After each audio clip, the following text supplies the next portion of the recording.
you ever have one of those days when everything seems to go wrong? I did. Unfortunately, it was my wedding day, and 3 men in particular were to blame. It all started with the priest. I now pronounce you man and wife. Well done. You may now kiss the bride. Nice one.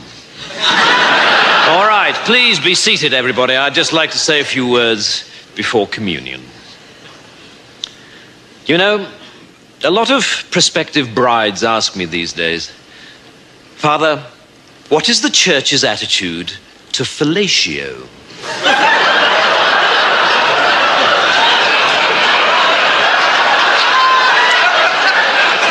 And I tend to reply by telling them a little story about the first time I was asked that question.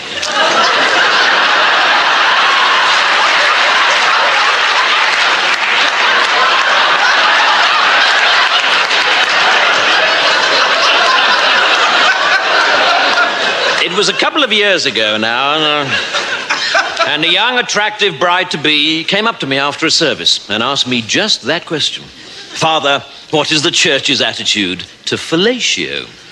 And I replied, well, you know, Joanne, I'd like to tell you, but unfortunately, I don't know what fellatio is. And so she showed me. And ever since, whenever anyone has asked me the question, Father, what is the church's attitude to fellatio? I always reply, well, you know, I'd like to tell you. But unfortunately, I don't know what fellatio is.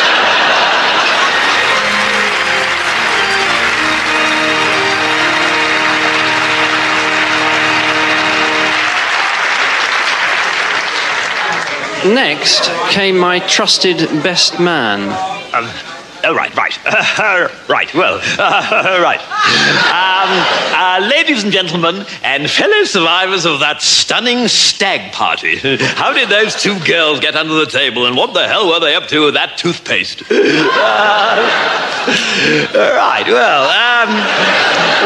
Just before I left the house this afternoon, I said to myself, you know, the last thing you must do is forget your speech. And so, sure enough, when I left the house, the last thing I did, yes, you've guessed it, was to forget my speech. So it's all ad lib, I'm afraid.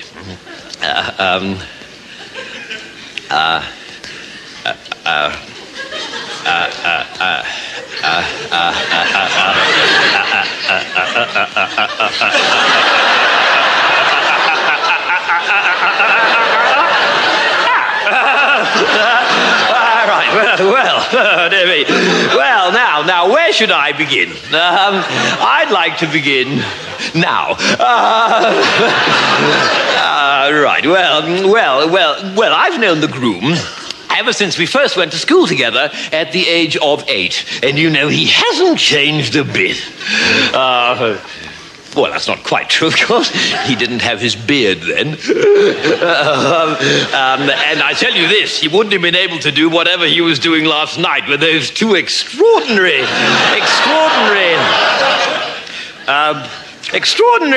how little people change, isn't it? Although I know I've changed a great deal, because I used to be an absolute arse. Always blurting things out when I shouldn't. For instance, this afternoon, I'm sure I wouldn't have been able to resist mentioning the bizarre sight that greeted my eyes when I opened this man's bedroom door earlier this morning. Yes, but enough of that. He started making gestures at me now, which I think means he wants me to cut my speech short. So suffice to say that I think he'll make a ripping husband, and I think his wife's ripping too, and I can only hope that the dress will hold out. So I'd like to propose a toast to go with the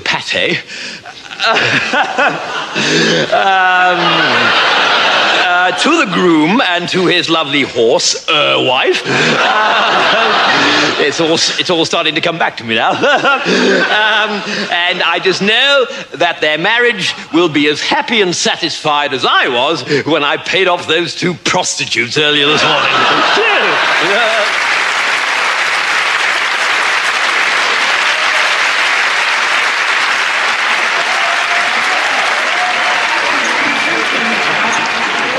And finally, my loving father-in-law provided the perfect end to a perfect day.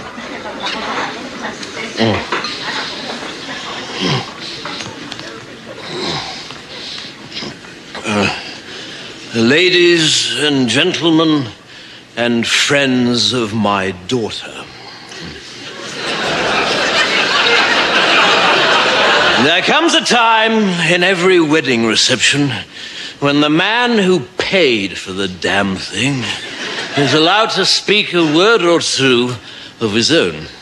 And I should like to take this opportunity, sloshed as I may be, to say a word or 2 about Martin.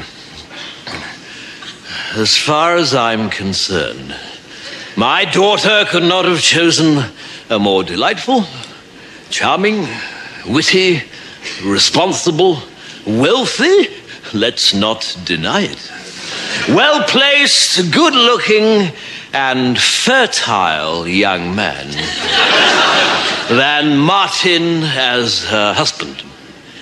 And I therefore ask the question, why the hell did she marry Gerald instead? Because Gerald is the sort of man we used to describe at school as a complete prick. If I may use a gardening simile here, if his entire family may be likened to a compost heap, and I think they can, then Gerald is the biggest weed growing out of it. I think he's the sort of man people emigrate to avoid. I remember the first time I met Gerald, I said to my wife, she's the lovely woman propping up that horrendous old lush of a mother of his, either this man is suffering from serious brain damage, or the new vacuum cleaners arrive.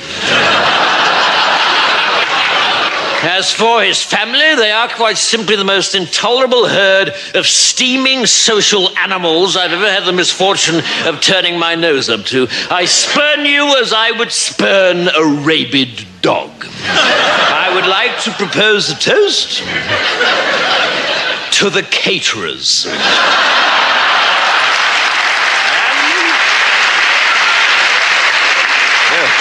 And to the pigeon who crapped on the groom's family's limousine at the church. As for the rest of you around this table, not directly related to me, you can sod off. I wouldn't trust any of you to sit the right way on a toilet seat.